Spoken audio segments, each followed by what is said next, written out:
Hi there, it's me, Peter, Iridium Consulting. So over the last couple of weeks I've been talking a lot about business systems and the need, if you're buying a new system, to specify very clearly what it is you're looking for. And somebody asked me recently, they said to me, Peter, if we're doing that specification, what perspective should we look at it from? And my advice, my simplified advice, is look at it from three different perspectives. So perspective one, the perspective of somebody who's going to use that system on a regular basis, maybe a salesperson. So they're going to need access to what was said to a client, when was it said, and by whom was it said. Or maybe what service calls are outstanding. Or maybe are there complaints outstanding from that client.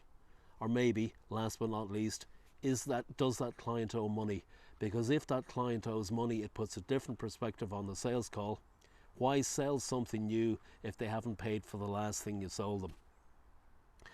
Second perspective is the perspective of a middle manager. Middle managers need to understand what has not happened. What sales calls have not been completed? What service calls are outstanding? And maybe again, last but not least, what invoices are outstanding from clients? So middle managers, in my view, need to manage by exception what has not happened. And last but not least, the third perspective, the perspective of somebody who owns that business or is a stakeholder in that business. They have a responsibility for understanding what's going to happen in the future and for planning for that business in the future. They need access to things like, how has our target demographic changed? Is the market changing, or has it changed in the past?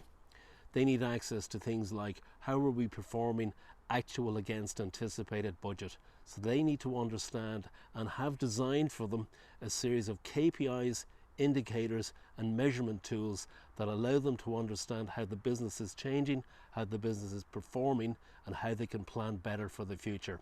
That's me, Peter, Iridium Consulting. Three perspectives: the perspective of a user, the perspective of a middle manager, and last but not least, the perspective of a business owner.